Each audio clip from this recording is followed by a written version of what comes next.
For Paul of the New Testament, the visible and invisible world are overlapped in all sorts of ways. Anything in creation that is worshipped instead of the Creator God has the capacity to become an idol. And when Paul discusses idols and their temples, he explains that there you will find demons. Malevolent, disincarnate beings bent on corrupting and distorting human life and work, eager to recruit more humans to their deadly pursuits. The cult of Rome and Caesar, increasingly popular in the mid-1st century, precisely in the areas where Paul spent most time, was a classic example of a power which crossed these categories. Caesar was a real and powerful man. Rome was a real and powerful city. But the power they wielded was more than the sum total of their ability to give orders and have them obeyed. We, with our post-Enlightenment split universe, don't have good language for this kind of power. We talk about economic pressures or political forces which seem to mean more than simply the markets won't let us do that, or policies like that won't win many votes. We might talk about the spirit of the age, or about collective delusions, or worse.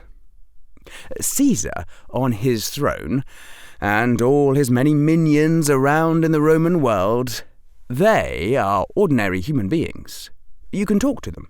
You can engage with them. You can push back against them, if you are so minded. At the same time, they are wielding a power which is more than their own power. Sometimes they'll do that quite knowingly. So, when Paul says in Ephesians, "So that through the church the manifold wisdom of God might now be made known to the rulers and authorities in the heavenly places," or, later, in the same letter, that our struggle is not against flesh and blood, but against the rulers, against the authorities, against the powers of this dark world, and against the spiritual forces of evil in the heavenly realms. It is naming exactly this: the arrangement of matter and minds into patterns that act with agency above mankind, just as we are patterns with agency that act above the cells of our bodies. Greed is not just in the heart of one man, any more than a football team is just a guy in midfield. It is a distributed being, ontologically no more or less real than a table or a tree or a light bulb under Mereological nihilism. And yet, its effects are real.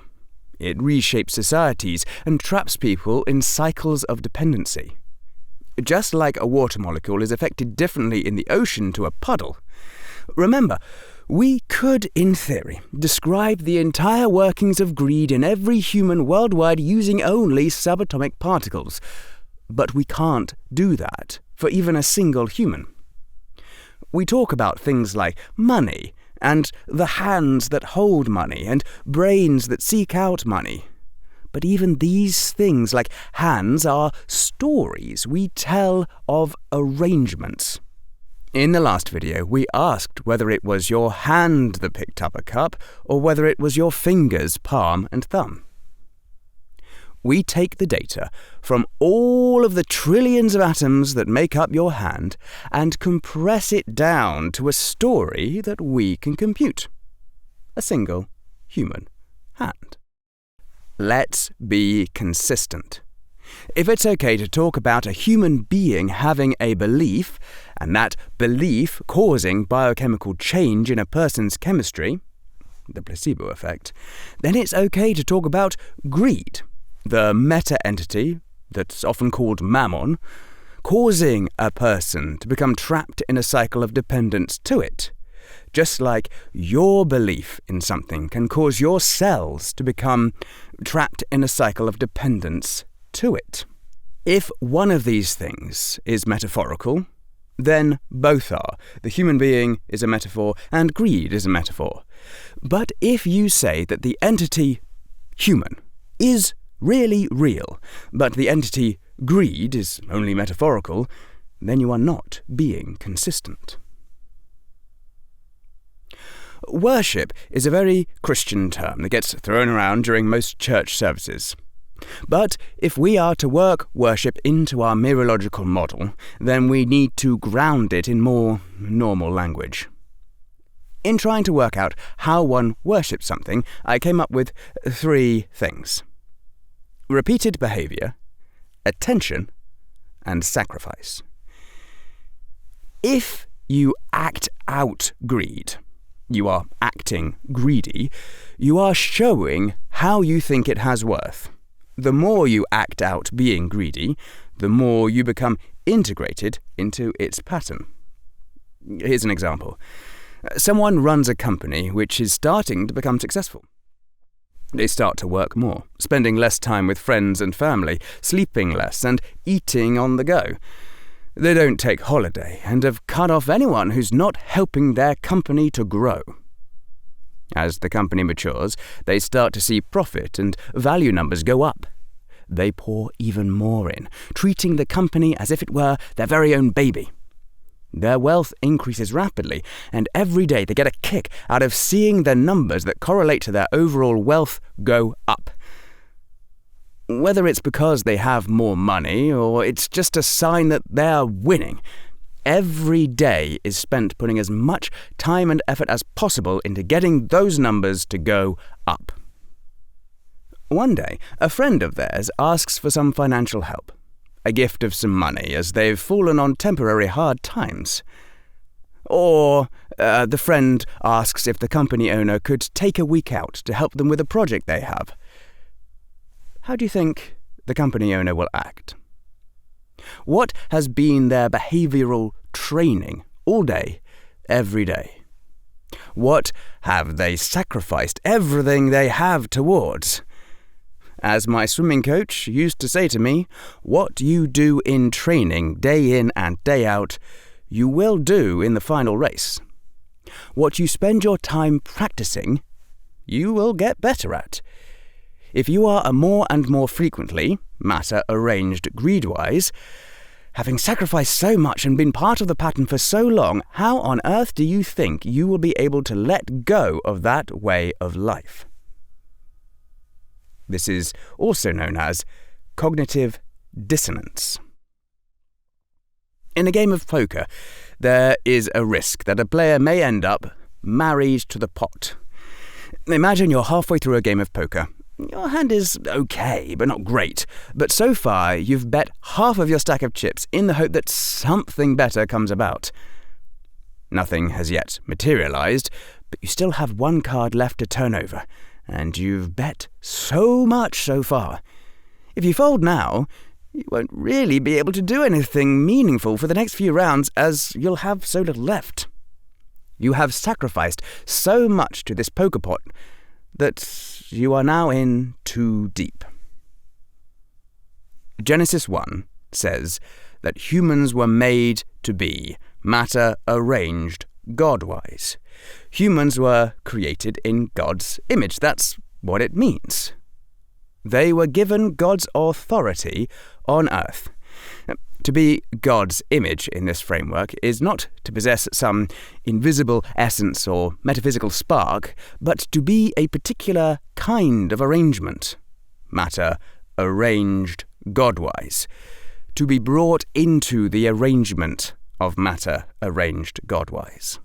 Just as Aphrodite names the pattern of desire and Mammon the pattern of greed, the image of God names the pattern of will and behaviour that embodies the Creator's telos within creation. Genesis describes humanity as the image-bearers of God because human life, at its best, is the visible behaviour of divine intention refracted through the physical form.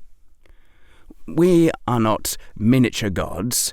We are the physical arrangement through which the divine pattern acts within the material world, though through our free choice.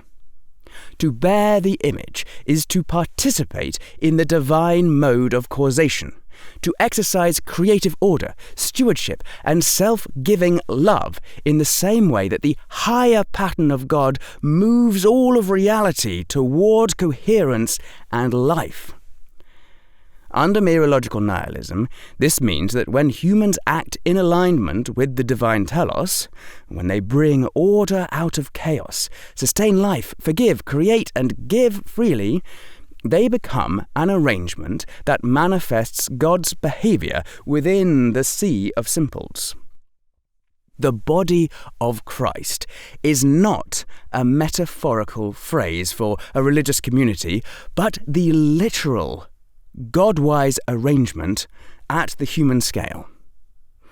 To be the image, then, is to be the visible interface between spirit and matter, heaven and earth, the place where divine will takes physical shape. When asking why a particular simple or arrangement of simples is where it is at one particular time, we don't look down into chemistry or physics, we look up into the higher arrangements. Why is the arrangement of simples we call Jane in France on June the 10th, 2025? You cannot look down into the physics and biochemistry of her body to work this out. You must look at the arrangements above her that causally affect her. Aphrodite-wise, Paris is hosting the La Nuit des Mers, a week-long festival where thousands of couples renew their vows under the Eiffel Tower. That current of eros Jane has felt since her holiday fling now drags her whole arrangement of simples onto the Eurostar. Mammon-wise, a sudden AI stock boom, fueled by a bullish rumour similar to the one we did in the last video, has lured venture capitalists to the summit in La Défense. Jane wants wealthy investors to provide more capital to her company, so the wind of Mammon moves her body, suitcase and all, to the departure gate. Mars-wise, the god of war. The EU Council meets in Paris this week, and nationwide strikes have turned the streets into a chessboard of banners and riot shields. Jane is a journalist. The coagulated will of state power versus organised labour summons her there as surely as a draft notice. In every one of these three cases, the reason a particular cluster of simples that we call Jane is in a Parisian cafe at 10:17 a.m. in 2025 is down to large-scale arrangements: Aphrodite, Mammon, Mars. Up to now, we have treated Aphrodite, Mammon and Mars the way Homer does. Three independent winds, spirits, winds, that can shove people or whole civilizations in particular directions. But in everyday life, these winds never blow at random. They strengthen or slacken depending on larger factors, the way heat waves and thunderstorms obey larger global weather systems. So, we have discussed Aphrodite, Mammon and Mars as large arrangements of matter that we can group together due to either shared purpose or shared behaviour. But we could take a further step and group these three together into another meta-group.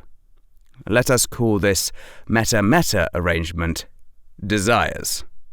Matter arranged desire-wise, a grand arrangement that contains all desire arrangements, lust, greed, and power within it. When food is scarce, the desires arrangement dials in Mammon to the maximum. Entire nations are moved to secure food and hoard as much as they can. Aphrodite, on the other hand, is throttled down until there is definitely enough to go around. When peace drags on and boredom sets in, the desires arrangement opens the floodgate on Mars. Suddenly, a nation that couldn't balance its budget can find billions for weapons and propaganda. When Black Friday comes around, entire nations forget their petty wars and sideline date night so that they can get in line for the massive discounts offered in stores worldwide. Mammon being brought to the front. We could go back to the football team analogy. A football team is made up of 11 players. The team, as a single object, has a behaviour and a purpose associated with it that define the matter, the simples that are contained within it. But above the football team is the Premier League, a collection of teams brought together into one meta-arrangement with different purpose and behaviour. So, the fixtures arranged by the Premier League affects when players book flights, what their training plan might look like. The new rules they bring in this year affects the tactics of each team and the drills they have to run. The promotion and branding for the event changes what players wear and drink. But there's also the FA Cup, another yearly football event. Many of the same teams who play in the Premier League also play in the FA Cup, and both arrangements have downward causal effects on individual teams and individual players. Remember, when we say downward causation effect, this is as a shorthand for large amounts of matter affect small parts within it differently than small amounts of matter affecting small amounts of matter beneath it. Similarly, we can talk about the desire arrangements that contain Aphrodite, Mammon and Mars, but also the temper arrangements that contain anger, Aries, sadness, Isis, laziness, Aergia, or the pride arrangements that contain arrogant overreach, Hybris, ruinous recklessness, 8, over-competitive rivalry, Zelos.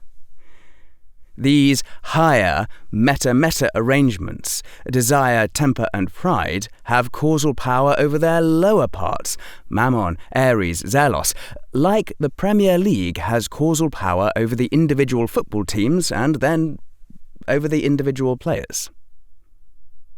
Remember that these arrangements are just a human slice. We are subjectively picking out groups of matter that affect us. Our mythology and religions slice up the sea of simples in this way because these slices affect us, and it feels useful for us to see them. Remember, we've gone up another level of compression here, taking all the matter that is related to affecting all of human desire and compressing it down into one thing. The feeling that this is all just getting mythological and story-like will get stronger the more matter you're trying to gather into one object. When we talk about God, we're not discussing one more emergent cluster inside a sea of simples. God is the ground of patternness, the ground of arrangements itself, the condition that makes arrangements possible. The boundary, the telos or coherence possible. You could call it the pattern of patterns, the arrangement of arrangements. Every arrangement, to exist as such, must be nested in something larger than itself. A pattern only holds if it is constrained by a broader framework that grants it boundary, energy, and meaning.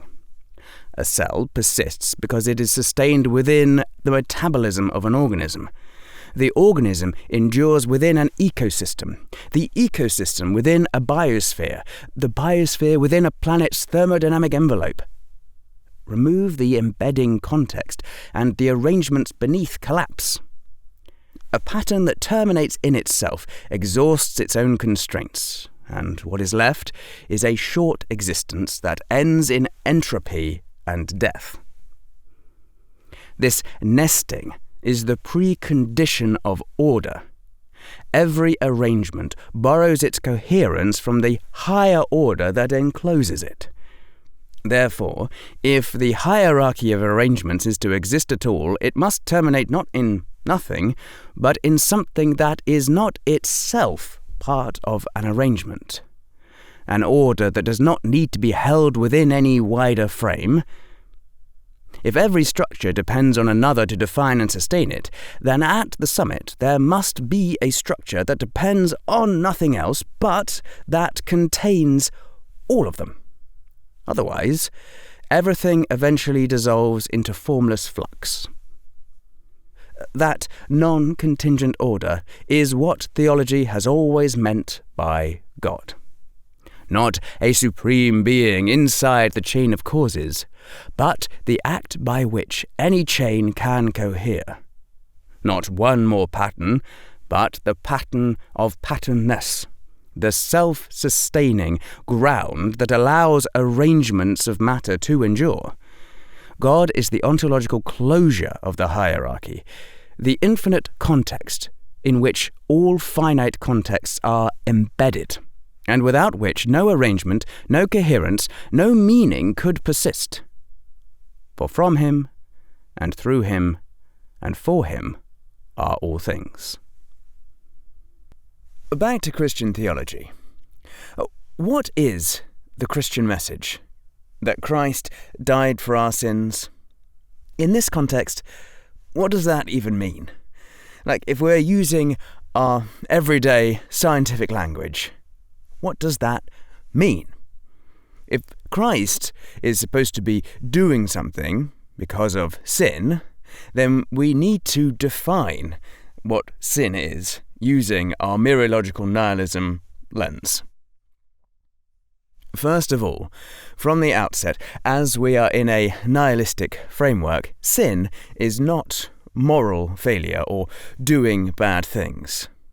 Morals are abstractions and actually a rather modern way to look at ethics. Through a nihilistic lens, morals are not objective either. The Greek word we translate to sin is hamartia, which means to miss the mark, and the Hebrew word chet also means the same. They are both archery terms. You are supposed to be aiming at something specific, but you missed and hit something else. The Greek understanding of good and bad are very linked to purpose, and we still mostly have this in our modern lexicon. A good knife is a sharp knife. It's good at what its function is, which is to cut things, and a blunt knife is a bad knife. It doesn't fulfill its purpose of cutting things. There is this idea that floats around in Christian theology that our lives and salvation and entire purpose is all linked up in some kind of morally judging law court. There are things that you're supposed to do and things you're not supposed to do, and there's this judge who stands outside it all and works out whether you have done the right things and are righteous, or you have done the wrong things, which we call sin, and then they give you a sentence. Many ancient religions spend their time sacrificing to various deities to appease them and to make sure that they are in right standing with that particular deity. A common Christian message is that this image is turned on its head. God does judge you. He condemns and judges all the horrible things you've done and will mete out the strictest possible sentence he can come up with for your wicked ways. But just at the last minute, because God loves you so much, Christ comes in and takes the judgment and the sentence that God was about to give you on himself. God has acted justly in meting out the sentence and the judgment and the punishment for the sins that you have committed, but he's taken it, the punishment, his wrath on himself. I cannot overstate how much I disagree with this view. I've spent over a decade contemplating how this view of God and salvation came about, and I've decided that it is highly relevant to what I mentioned at the start of part 1. A large amount of confusion occurs when we are not consistent within our worldview. I'll go into the theology of the cross into another video. This series is already very verbose. To sum up my view of salvation, we need to look no further than the Christian story, The Lion, the Witch and the Wardrobe, written by C.S. Lewis. There are 4 characters of interest in that story: Aslan, the Jesus stand-in, the White Witch, the Devil stand-in, the Emperor beyond the sea, which is kind of God the Father stand-in, and Edmund, the sinner. In The Lion, the Witch and the Wardrobe, Edmund enters Narnia and aligns himself to the White Witch and falls into bondage under her. She offers him Turkish delight and hot chocolate drinks and asks him to do some betraying, some terrible things to his brothers and sisters. At first, he's excited about the opportunity to get more Turkish delight, more tasty, yummy things, but eventually falls slave to her. He wants out, but he can't escape. He later regrets his decision, but cannot escape her grasp. To prevent the fulfilling of a prophecy, the witch decides it's best to kill off Edmund, and so just before the witch sacrifices him, he is rescued by a team and brought back to Aslan. Eventually, the witch actually turns up at Aslan's camp and demands Edmund back. She says in the story, "Have you forgotten the deep magic?" asked the witch. "Let us say I have forgotten it," answers Aslan gravely. "Tell us of this deep magic." "Tell you what is written in letters deep as a spear is long on the firestones of the secret hill? Tell you what is engraved on the sceptre of the Emperor beyond the sea? You at least know the magic which the Emperor put into Narnia at the very beginning. You know that every traitor belongs to me as my lawful prey, and that for every treachery I have a right to kill. And so that human creature is mine. His life is forfeit to me. His blood is my property. Unless I have blood, as the law says, all Narnia will be overturned and perish in fire and water." "It is very true," said Aslan. "I do not deny it." If we read between the lines of this fantastical story, I think we can come to understand the meaning in these words and see the resonance in the real world. If you give yourself, your arrangement of simples, that is you, over to a larger arrangement, strongly enough and frequently enough and over enough time, you will become ingrained in that arrangement or pattern, much like a molecule of water becomes ingrained into a larger arrangement, that is, the sea. We only have to look at addicts or at greedful cultures or political ideologies to see that there is truth to the fact that once we are captured by a way of being and give ourselves over to it, it is very hard to escape. It shapes our sense of worth, dictates the kind of people we interact with and are friends with. It shapes the very lens through which we see the world and value ourselves. The very objects we see and the way we dissect the matter that is in the world is dictated by the larger arrangements we occupy. Drug addicts are said to create physical neural pathways in their brain aimed at seeking out methods for acquiring more of what their body craves. These structures can become deeply ingrained and shape the very thinking patterns of that person for years, sometimes for the rest of their life, and even into their descendants. You know that every traitor belongs to me as my lawful prey. That human creature is mine. His life is forfeit to me. His blood is my property, says matter arranged cocaine addiction-wise, or says matter arranged wealth-seeking-wise. Consider Edmund thinking of nothing but his desire for more Turkish delight, despite the lengths he has to go to just for the possibility of getting more. Consider Edmund pacing a freezing Narnian camp, his whole sensorium narrowed to the next taste of Turkish delight. You could zoom in and see his blood sugar crash and the jolts up of cortisol, the limbic circuits tag more sweet things as a top priority. His muscles twitch as he looks towards the witch's castle. From the high perch of Mereological nihilism, Edmund is simply simples arranged Edmund-wise. I know he's a character in a story, but for this analogy, we're pretending he's a real person. Notice, though, how the larger pattern, matter arranged White Witch-wise, now commandeers his micromotions. The boy is no longer a free agent, but a tendon, a muscle, a limb in the White Witch's body. He will do her will so as to maintain what he sees as valuable. Sin could be seen as parasitic pattern membership. So sin, missing the mark, is giving your arrangement over to be co-opted by a higher order telos, or purpose, that is not the final all-encompassing telos that encompasses them all. At the cellular level, addiction rewires molecular biology. At the social level, it bankrupts friendships. At the cosmic level, it fattens Mammon or Aphrodite or Mars. The wages of that alignment, think of the wages of sin, are not an external punishment by God. They are the natural after effects that ripple back down.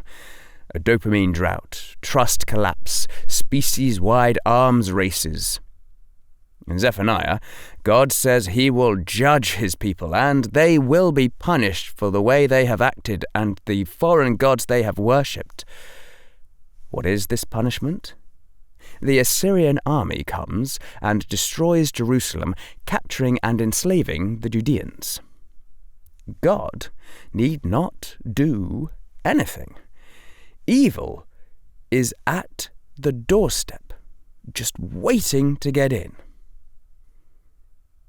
If that is right, this, as it's called, penal substitution talk, God has to punish, and so instead of punishing us, he punished Jesus instead, just doesn't cut the mustard. Edmund doesn't need his list of crimes torn up or his just punishment given to someone else. The emperor beyond the sea isn't looking to smite Edmund and smites Aslan instead. He needs to be pried out of the witch's body, and it is Aslan's sacrifice that allows his freedom. The cross is cosmic disentanglement. Aslan on the stone table. He allows the witch to exercise all of her contractual rights, draining her pattern of every claim it holds over Edmund. In Mereological nihilism terms, Aslan's own arrangement interlocks with the witch's until her telos, order into chaos, life into dust, is utterly spent. She runs her program to completion and discovers that it cannot hold the host who does not reciprocate out of greed or fear or lust. There is a term for this way of looking at things, Christus Victor. In Colossians it says, he disarmed the rulers and authorities, triumphing over them by the cross. The disarmament is precisely the removal of the weapon these powers use to enslave humanity, fear and death. Why do we sell ourselves to these higher arrangements? We seek power, money, safety, sex, because we fear. We fear death, we fear having no value, we fear not being loved, we fear suffering. It is the fear of these things that drives us to seek out a solution, and many think they find a solution in these larger arrangements above us. But only later do they find that integrating oneself into a higher arrangement is only another form of bondage. You are now part of the body of greed. You have increased the purview of greed on Earth, and the ramifications of that will come true. You can see it in our world now. All of the miniature, tiny mechanisms inside greed's body, all of the actions of individuals leading to a larger and larger increase in the grabbing of stuff in our world. Christ comes and preaches that we should be matter-arranged God-wise, that he is the embodiment of that arrangement, and that if you wanted to know how to be matter-arranged God-wise, you go to him. You trust in him. And what happened? The powers, they were so offended by this that they killed him. The power of Rome, matter-arranged empire-wise, killed him. As we said before, for from him, and for him, and through him are all things. And when Rome, the power of empire, killed Christ, all arrangements are taken down into death with him. And then God raises Christ and everything else inside Christ's overarching arrangement of arrangements out of death. The strongest weapon that the powers had, death, is now shown to be powerless.